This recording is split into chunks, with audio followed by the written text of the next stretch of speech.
Bonjour à tous, aujourd'hui une vidéo pour laquelle on va faire des exercices concernant les réactions acido-basiques. Vous pouvez trouver la fiche d'exercice dans la rubrique TD sur le Drive. Donc là on va faire les 5 premiers exercices qui sont un peu les exercices de base qui vont nous permettre de nous entraîner sur les calculs classiques qu'on demandera de réutiliser dans des exercices un petit peu plus complexes. Alors pour le premier, on nous parle d'un dosage de 10 ml d'acide acétique, on nous donne le pK associé au couple. On nous donne également la concentration 0,10 mol par litre et le titrage est réalisé par de la soude à 0,1 mol par litre. Bon, quand on a la lecture de l'énoncé, on peut associer un petit schéma pour essayer de fixer les idées. Donc dans la burette, on a de la soude, donc de l'hydroxyde de sodium. On note sa concentration Cb.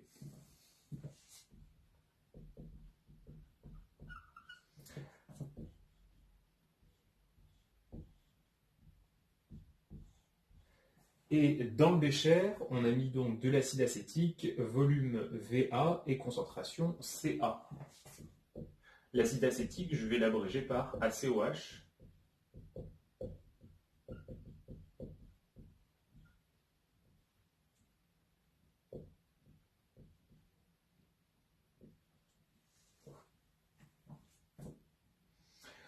On nous demande de calculer le pH lorsqu'on aura versé un volume de base Vb égal à 4 ml.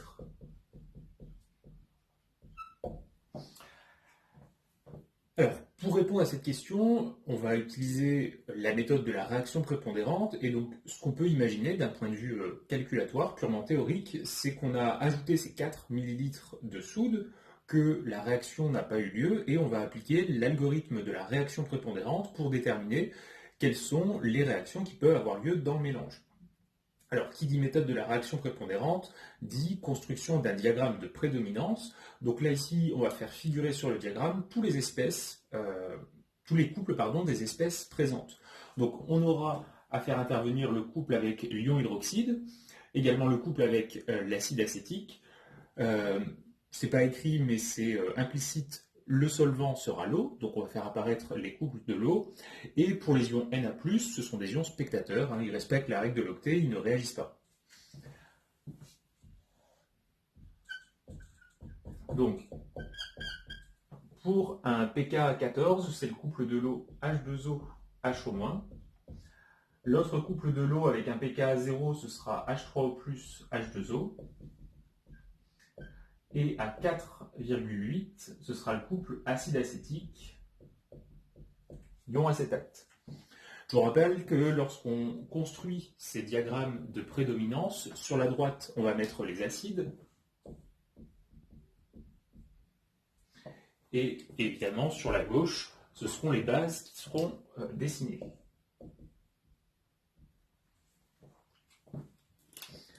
Donc si on imagine qu'à t égale 0, on a mis dans notre bécher donc de l'eau, de l'acide acétique et de la soude, avec un volume de 4 ml, les espèces présentes, on va les mettre en évidence en les entourant. Donc on va faire ici un inventaire.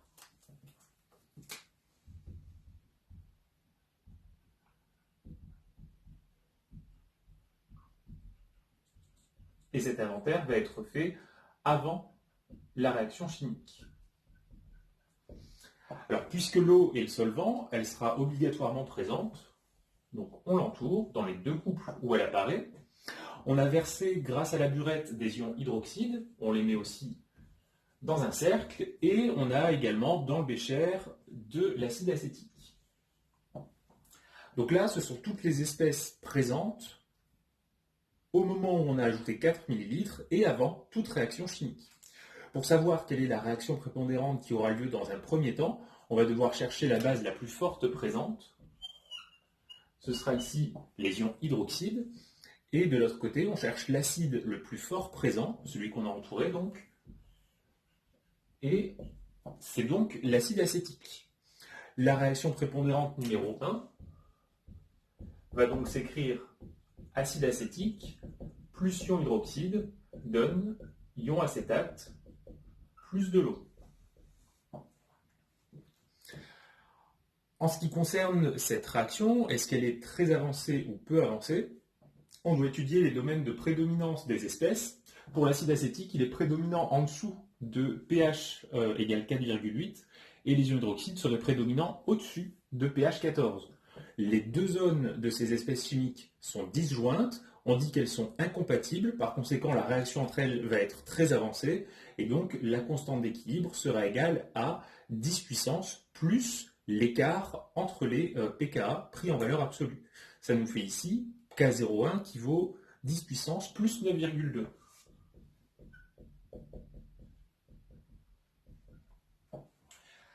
Donc, dans le cadre de la méthode de la réaction prépondérante, on fait l'hypothèse que cette réaction est une réaction totale et on va faire le tableau d'avancement en quantité de matière qui va nous permettre du coup de savoir qu'est-ce qu'on obtient à la fin de cette première réaction.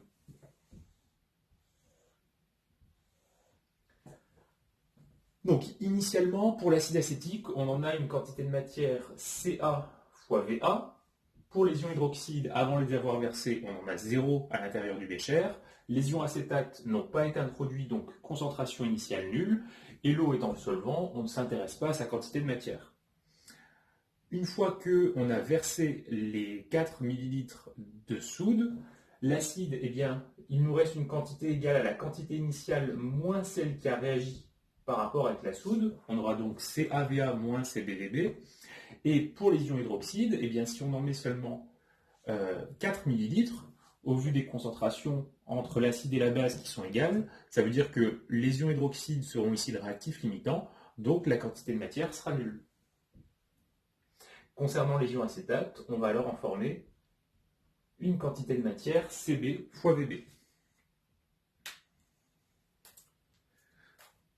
Du coup, à l'issue de cette première réaction prépondérante, une espèce n'est plus présente, ce sont les ions hydroxydes, et il ne reste par conséquent que de l'acide acétique, qui sera l'acide le plus fort, et il nous reste, et on a formé des ions acétates. Donc si on fait un nouvel inventaire, je vais mettre des petites croix vertes pour l'inventaire numéro 2, à côté des espèces présentes à l'issue de la réaction prépondérante numéro 1. Eh bien, les ions hydroxydes ne sont plus présents. Par contre, les ions acétates sont présents. L'eau est présente également. Et du côté des acides, on a de l'eau et de l'acide acétique. Par conséquent, la base la plus forte présente à cette étape-là, ce sont les ions acétates. Et l'acide le plus fort présent, c'est l'acide acétique. Donc la réaction prépondérante numéro 2 aura lieu entre ces deux espèces chimiques.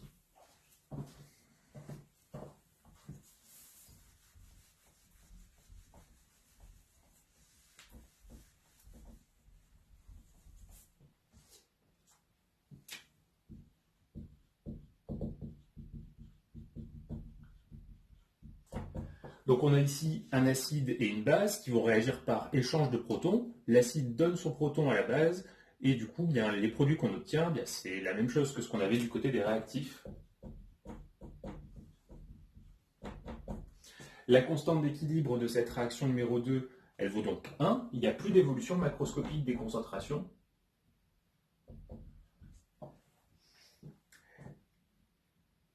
Et donc là, il nous faut maintenant calculer le pH, puisqu'on connaît la composition finale, et cette composition finale, elle est non pas fixée par la réaction 2, qui ne modifie pas macroscopiquement les concentrations, mais par la première. Et donc, ce qu'on va pouvoir dire, c'est que nous connaissons les quantités de matière, et donc également les concentrations en acide acétique et en ion acétate. Vu qu'on connaît les concentrations d'un acide et de sa base conjuguée, la formule du pH à appliquer, c'est la relation de Henderson qui nous dit que le pH est égal au pKa du couple plus le logarithme de la base, ici l'ion acétate, divisé par l'acide, c'est-à-dire l'acide acétique. Donc là, on prend un instant pour calculer les concentrations de l'acide acétique et de l'ion acétate. Pour l'ion acétate, la quantité qui a été formée, ce sera CbVb, et le volume, eh bien, c'est la somme Va plus Vb, puisqu'on a ajouté de la solution titrante.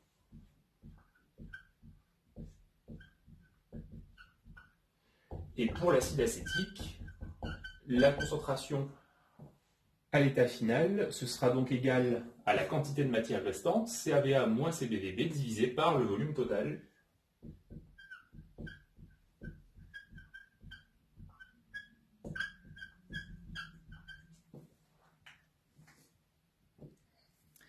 Donc une fois qu'on a ces deux formules-là, on fait les applications numériques, on injecte ça dans la relation de Henderson et on trouve au final une valeur du pH qui vaut 4,6.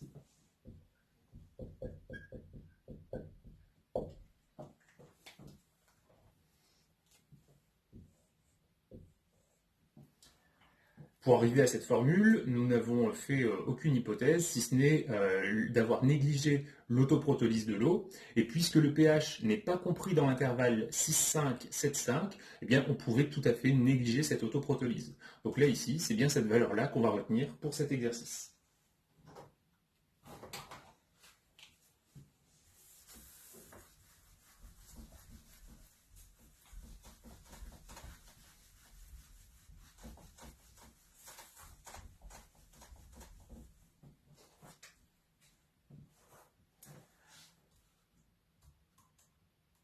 Alors, pour le deuxième exercice, on parle maintenant d'un mélange, d'une solution qui contient un polyacide et on traite l'exemple de l'acide phosphorique H3PO4.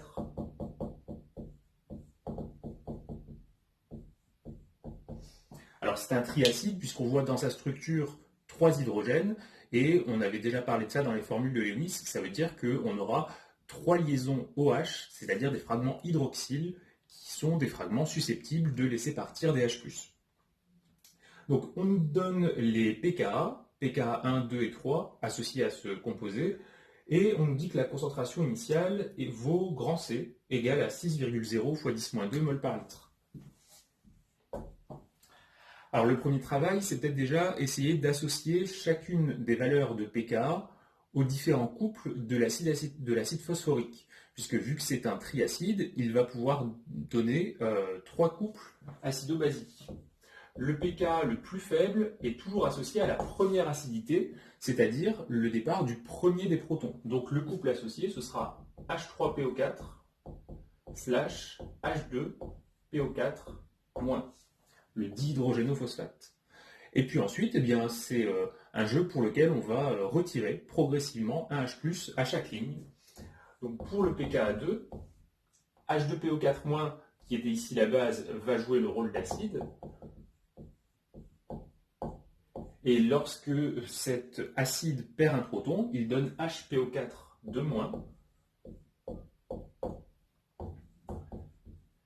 On fait le même raisonnement pour la troisième valeur de pKa. HPO4-, joue le rôle d'acide et l'ion phosphate, PO4-3-, joue le rôle de base. On remarque, avec les valeurs qui sont données, que pKa1 est plus petit que pKa2, plus petit que pKa3, ce qui signifie que d'un point de vue thermodynamique, il est plus facile de faire partir le premier proton que le deuxième, que le troisième. Bien, maintenant qu'on a ça, eh bien, on va pouvoir, pour calculer le pH de la solution contenant de l'acide phosphorique à la concentration grand C, appliquer encore une fois la méthode de la réaction prépondérante qui se base encore une fois sur la construction du diagramme de prédominance. Donc on va le dessiner. Et dans notre bécher, initialement, on va mettre seulement de l'acide phosphorique et de l'eau. Donc on va mettre tous les couples associés à l'eau et tous les couples associés à l'acide phosphorique. Donc pour un pKa14, le couple H2OHO-, pour pKa0, le couple H3O+, H2O. Et ensuite, on place avec les données fournies. Donc 2,1, ce sera H3PO4, H2PO4-. Puis à 7,2, H2PO4-, HPO4-. Et à 12,3, HPO4-, PO4-3-. Pour trouver la réaction prépondérante, on doit faire un inventaire des espèces présentes initialement. Donc cet inventaire, je vais le faire en encerclant en noir les espèces présentes. L'eau, le solvant, sera toujours à considérer. Là, ici, j'avais oublié, c'est H2O. J'avais fait une petite erreur. On a mis de l'acide phosphorique. Et c'est tout. Donc l'acide le plus fort présent, ce sera l'acide phosphorique, et la base la plus forte présente, ce n'est pas une base très forte, mais c'est la seule dont on dispose, à savoir l'eau. Du coup, la réaction prépondérante va s'écrire entre ces deux composés, H3PO4 plus H2O donne H2PO4- plus H3O+. On a ici une réaction qui fait intervenir un acide faible avec de l'eau. Donc la constante d'équilibre, c'est par définition une constante d'acidité. Et puisque c'est le premier proton de l'acide phosphorique qui s'en va, pour cette réaction-là, eh bien, la constante d'équilibre est égale à Ka1.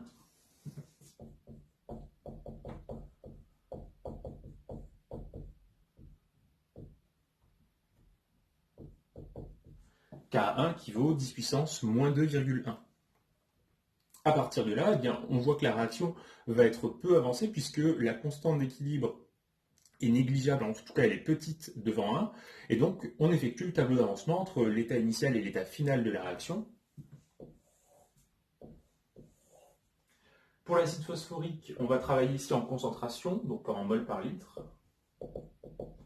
Initialement, on a une concentration grand C, l'eau c'est le solvant, on ne regarde pas sa concentration, et les produits ne sont pas présents, concentration nulle. À l'état final, pour l'acide phosphorique, on aura une concentration restante égale à ce qu'on avait initialement moins ce qui a réagi, donc l'avancement volumique X, et pour les produits, des concentrations égales à X en mol par litre. Une fois qu'on est ici, l'objectif c'est de trouver la valeur de X, puisqu'on voit que si on connaît la valeur de X, on aura la concentration de H3O+, et donc on pourra calculer le pH. Pour calculer la valeur de X, étant donné que cette réaction est équilibrée, on doit utiliser la constante d'équilibre. Donc on écrit sa définition, Ka1, d'après l'équation bilan de la réaction, c'est égal à la concentration de H2PO4- par la concentration de H3O+, divisé par concentration de H3PO4 fois 1.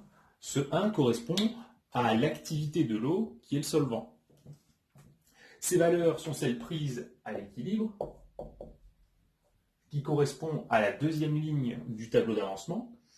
Et donc, si on réécrit ça avec les notations du tableau, on aura du côté du numérateur x carré, et au dénominateur, on aura c-x. Donc, pour arriver maintenant à déterminer la valeur de x, on pourrait faire passer le dénominateur c-x de l'autre côté, développer, puis factoriser pour rassembler les termes en x carré, les termes en x et les termes constants. On aurait alors une équation du second degré qu'on peut résoudre sur une calculatrice. Ou alors, on avait vu que dans ce chapitre, l'objectif était d'apprendre à formuler des hypothèses, et ici on peut faire une petite hypothèse simplificatrice qui nous permettra de ne pas alourdir les calculs. Alors, concernant ces hypothèses, vous vous souvenez qu'il y en a toujours une qui est faite de façon implicite, je vais l'appeler H1. Cette hypothèse, c'est négliger l'autoprotolyse de l'eau.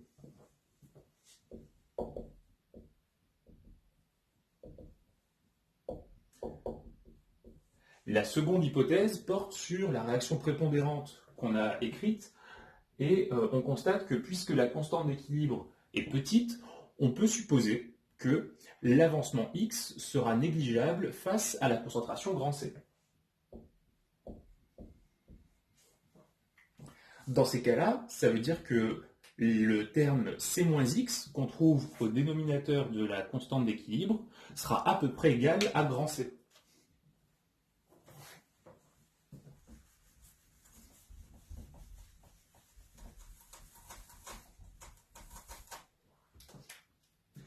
On aura alors Ka1 égale, à peu près égal à x carré sur grand C. Du coup, si on isole x, on aura x qui est égal à racine carrée de Ka1 fois grand C. L'application numérique nous donne pour x une valeur de 1,9 fois 10 puissance moins 2 mol par litre.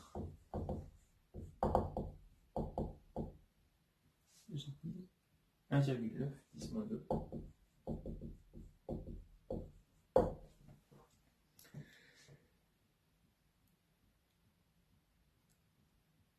Et donc, une fois qu'on est arrivé ici, pour calculer la valeur du pH, on a deux possibilités.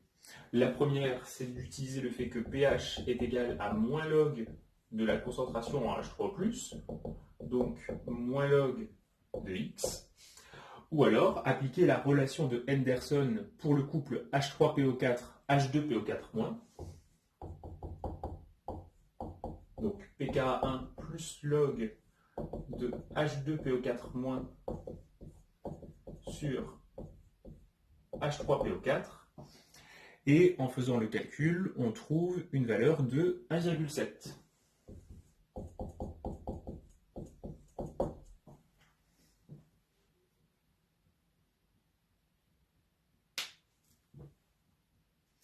Alors pardonnez-moi, je me suis trompé avec les valeurs que j'avais notées sur ma feuille. Là ici, c'est pas ça qu'on trouve avec cette formule-là.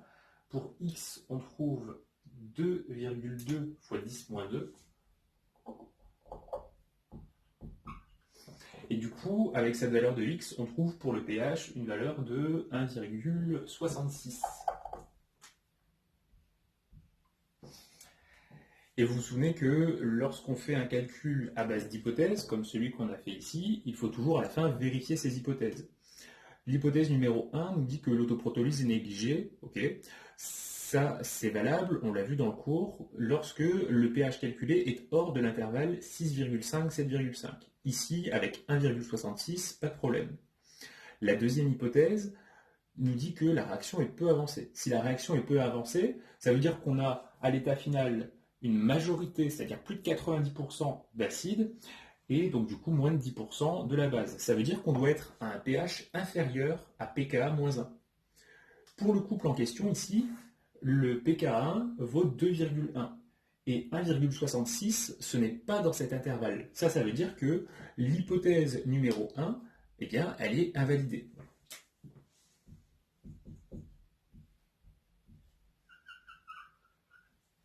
Donc là, le calcul à base d'hypothèse 1, il n'est pas bon. Donc il faut reprendre le raisonnement, passer par la résolution de l'équation du second degré, et on trouve, avec la résolution de l'équation du second degré, une valeur pour x qui vaut 1,9 fois 10-2 mol par litre.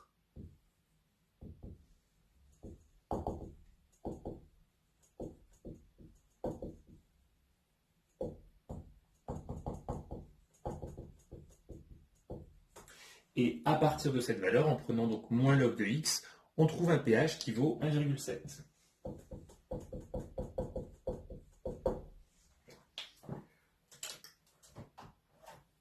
Donc vous voyez que la différence qu'on a entre les deux valeurs, elle est très très faible, et encore une fois, ça nous montre que les hypothèses qu'on formule, elles peuvent être invalidées pour des différences assez infimes avec la valeur non approximée.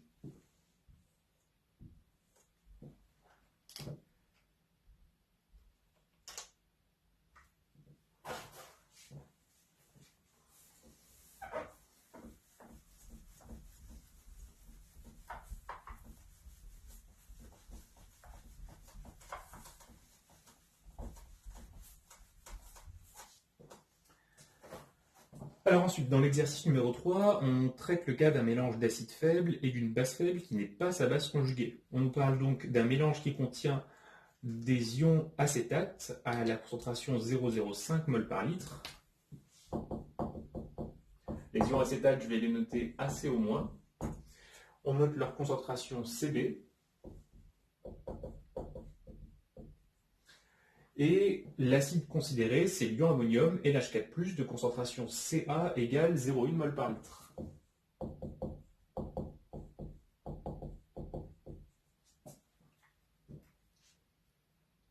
On nous donne les pKa associés aux deux couples. Pour le couple acide acétique ion acétate 4,8 et pour le couple ion ammonium ammoniac 9,2.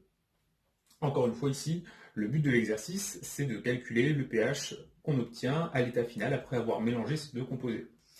Donc on commence par faire le diagramme de prédominance qui doit vraiment devenir un réflexe quand vous avez des exercices sur les réactions acido-basiques. On commence toujours par ça.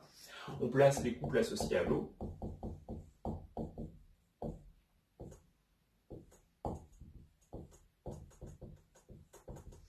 et on place les couples associés aux espèces qu'on a introduites. Donc à 4,8, le couple ACOH, ACO-, et à 9,2, NH4+,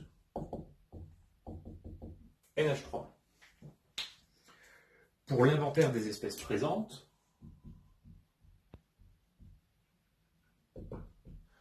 on aura initialement de l'eau, on a mis également des ions ammonium et des ions acétate. Les autres espèces n'ont pas été introduites initialement, donc on ne les entoure pas. À partir de là, la réaction prépondérante a lieu entre la base la plus forte, c'est-à-dire les ions acétate, et l'acide le plus fort qu'on a introduit, les ions ammonium. Elle va donc s'écrire NH4+, plus ACO-, donne NH3, plus de l'acide acétique ACOH. Concernant la constante d'équilibre de cette réaction, eh bien, on s'aperçoit que les ions acétates sont stables au-dessus de pH égale 4,8, les ions ammonium sont stables en dessous de pH égale 9,2, donc toute la zone que je hachure ici entre 9,2 et 4,8, c'est une zone de recoupement entre les deux espèces, donc elles ne sont pas incompatibles et la réaction entre ces deux-là va être une réaction peu avancée. Par conséquent, la constante d'équilibre va s'exprimer comme 10 puissance moins l'écart entre les valeurs de pKa. Et donc pour aller de 4,8 à 9,2, il y a 4,4, c'est donc moins 4,4. Cette constante d'équilibre est très petite devant 1 et donc on pourra supposer la réaction très peu avancée. Si on fait le tableau d'avancement en mol par litre,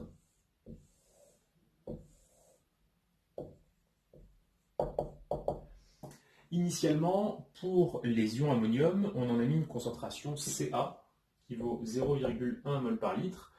Pour les ions acétates, on en a mis 0,05 mol par litre.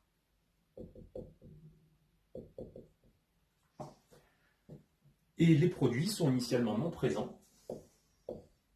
À l'état final, pour l'ion ammonium, on aura Ca moins X. Et pour les ions acétates, Cb moins X.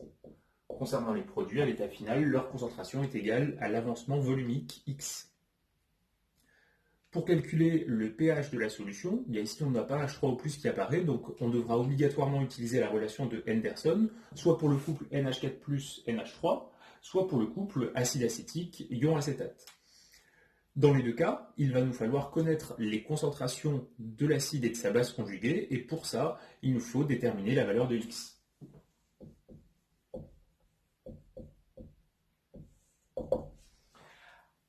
Concernant le calcul de X, on va procéder avec la méthode par hypothèse. Donc, première hypothèse, on néglige l'autoprotolyse.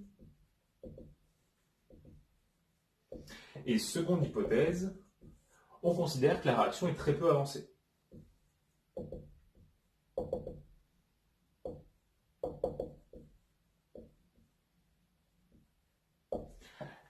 On remarque que là ici, avec 10 puissance moins 4,4, la constante d'équilibre est 100 fois plus faible que celle qu'on avait dans l'exercice précédent, donc on a vraiment très peu de chances de se tromper en formulant l'hypothèse numéro 2. Elle est très vraisemblablement validée. On le vérifiera quand même à la fin du calcul. Donc, à partir de ces deux hypothèses, on écrit la constante d'équilibre K0 en fonction directement de ce qu'on a mis dans le tableau d'avancement. Au numérateur, ce qui concerne les produits, on a 2 fois l'avancement volumique X. Donc ça nous fait X au carré. Et au dénominateur, on aura Ca fois Cb. Là ici, c'est la valeur approximée pour la constante d'équilibre tenant compte de l'hypothèse numéro 2. À partir de cette relation, on trouve comme valeur de X 4,5 fois 10-4 mol par litre.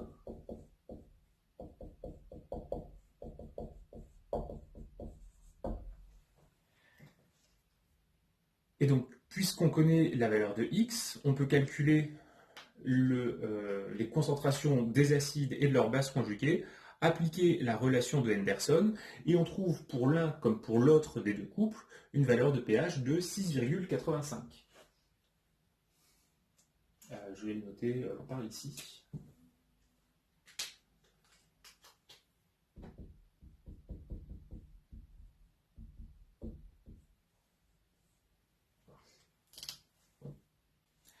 Donc une fois qu'on a cette valeur, on s'arrête un instant pour vérifier les hypothèses. Alors la première hypothèse, on a dit qu'elle était validée si on était avec une valeur de pH qui n'était pas inclus dans l'intervalle 6,5-7,5. Là ici, on est pile dans cet intervalle. Donc si on prenait en compte l'autoprotolyse de l'eau, on l'écrirait 2H2O donne H3O+, plus HO-, et on s'apercevrait que puisque cette réaction fournit un ion H3O+ acide et un ion hydroxyde basique, eh bien, elle ne modifie pas la valeur du pH. Pour la deuxième, donc finalement, pour l'autoprotolyse, pas d'influence sur le pH pour cette réaction-là. Pour l'hypothèse numéro 2, réaction peu avancée, eh bien ça veut dire qu'on va avoir une forte rétention des réactifs. Donc pour l'ion ammonium, on doit être à une valeur de pH inférieure à son pKa à lui, moins 1, et lorsqu'on place 6,85 sur le diagramme, eh bien, on est effectivement à une valeur plus faible que 9,2 moins 1. Donc, on a bien la forme prédominante, majoritaire pour NH4+. Donc, ça fonctionne. Et pour les ions acétates, eh bien, vu que c'est la base, cette fois-ci, c'est pKa plus 1 qu'il faut regarder, 5,8. La valeur de 6,85 est au-dessus de cette frontière, donc l'hypothèse numéro 2 d'une réaction très peu avancée est validée, et donc on conserve bien cette valeur de 6,85 pour cet exercice.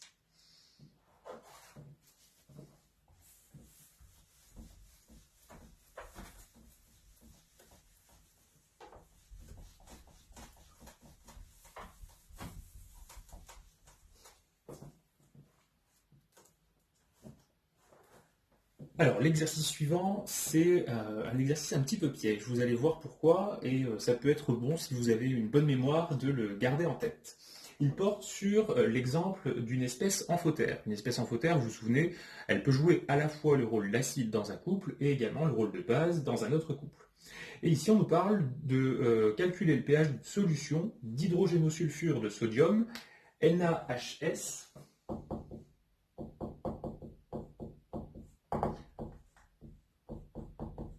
Alors, quand on voit cette structure NaHS et qu'on appelle ça l'hydrogénosulfure de sodium, eh bien, il faut comprendre que c'est un solide ionique qui va être constitué d'ion sodium Na+, et d'ion hydrogénosulfure HS-. On devine leur charge à ces ions grâce à la stoichiométrie de la structure NaHS. Évidemment, ce solide ionique va être soluble dans l'eau et il va donner des ions Na+ dissous, qui sont spectateurs, et des ions hydrogénosulfure, qui est l'espèce amphotère. Et justement, concernant cette espèce, on nous donne les deux pKa, donc pKa1, qui vaut 7, le pKa2 vaut 13, et on nous donne même les couples associés. Donc pour le pKa1, c'est le couple H2S, HS-, et pour l'autre, HS-, S2-, avec H2S qui est l'hydrogène sulfuré, ou sulfure d'hydrogène, et S2- qui est l'ion sulfure. On remarque bien que le composé qui nous intéresse, l'hydrogénosulfure, apparaît à la fois comme base et comme acide dans chacun des deux couples. Pour calculer le pH, eh bien, on va encore et toujours appliquer la méthode de la réaction prépondérante. Donc on commence par le diagramme de prédominance. On place les couples de l'eau. Donc à force de les écrire, on retient les valeurs par cœur. On place également les deux couples associés au composé du soufre.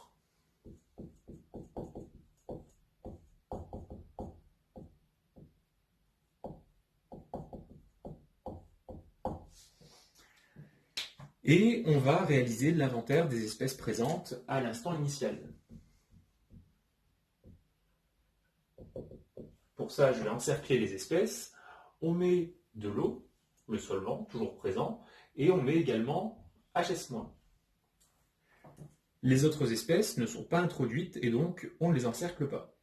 Concernant la réaction prépondérante qui a lieu, elle a lieu entre la base la plus forte présente, l'hydrogène au sulfure, et l'acide le plus fort présent, c'est la même espèce, mais qui intervient dans un autre couple.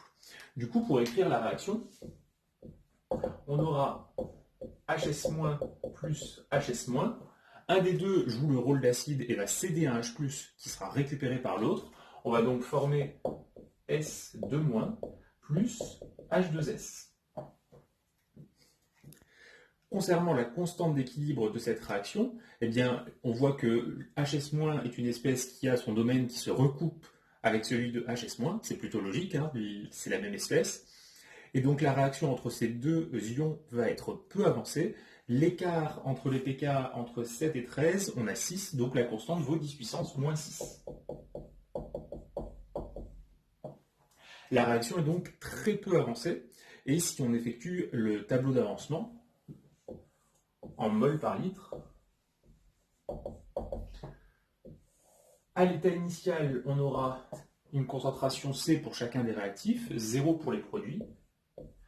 À l'état final, C moins X pour les réactifs et X mol par litre pour chacun des deux produits. Pour calculer le pH, on formule les deux hypothèses. La première, négliger l'autoprotolyse.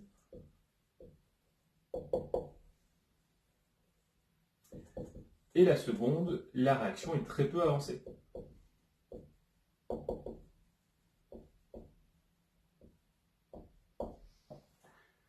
À partir de là, on donne une expression pour la constante d'équilibre. Expression approximée, K0, c'est à peu près égal à x carré sur c carré, puisqu'on a pris chaque terme c moins x à peu près égal à grand C. À partir de là, eh bien, si on souhaite exprimer le pH, on peut utiliser une petite astuce pour trouver un résultat assez intéressant.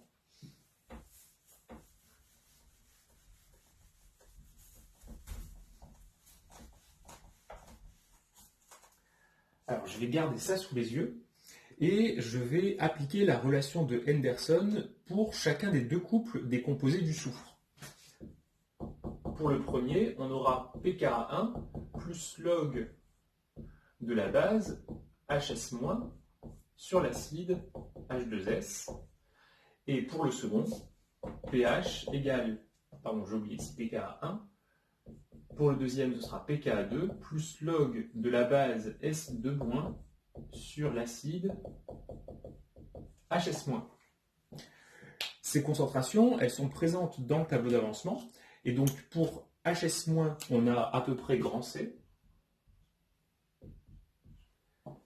Pour H2S et S2-, eh bien, on aura X.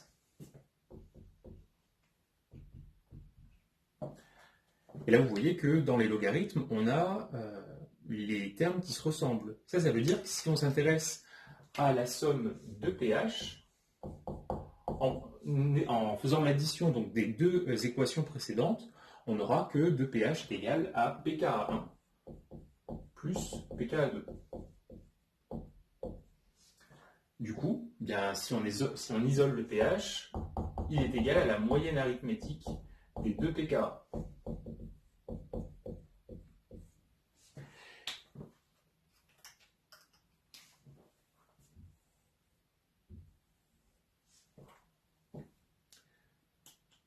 Donc, si on fait l'application numérique pour ces valeurs-là, eh bien, on trouve un pH qui vaut 10.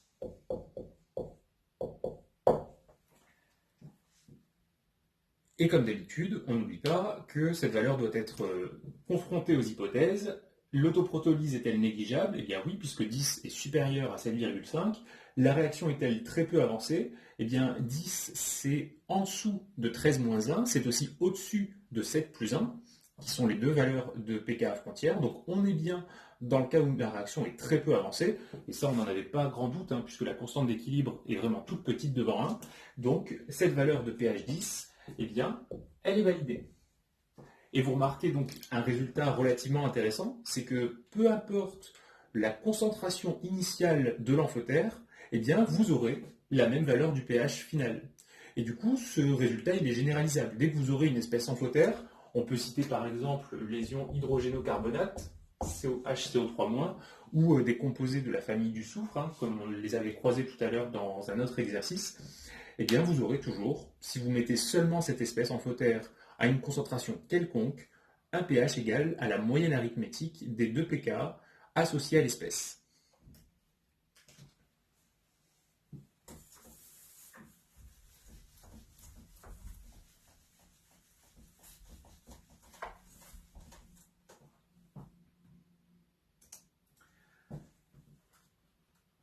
Alors, pour conclure, dernier exercice qui porte sur le cas d'un mélange d'acide faible et d'une base faible conjuguée. Et on nous demande ici de calculer le pH d'un mélange contenant de l'acide phosphorique H3PO4 à la concentration C1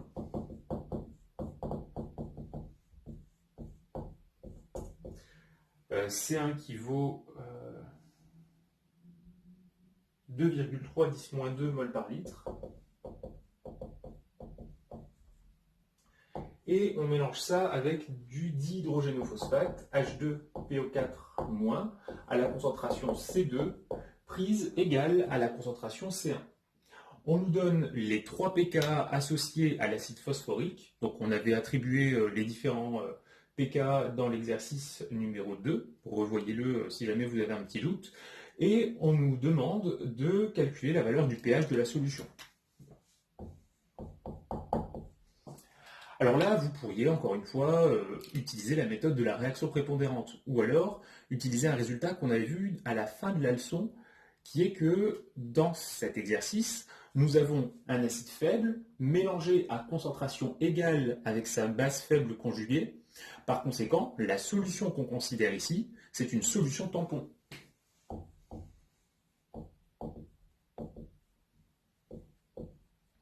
Je vous rappelle que ces solutions tampons, alors c'est ici un tampon de pH, ce sont des solutions pour lesquelles le pH va être quasiment constant par ajout modéré d'acide fort ou de base forte, et également constant par dilution. On reprend le résultat qu'on avait vu dans le cours, ou alors on peut l'obtenir en appliquant simplement la relation de Henderson. Ici, le pH sera égal au pKa associé, donc pKa 1, et va valoir 2,1.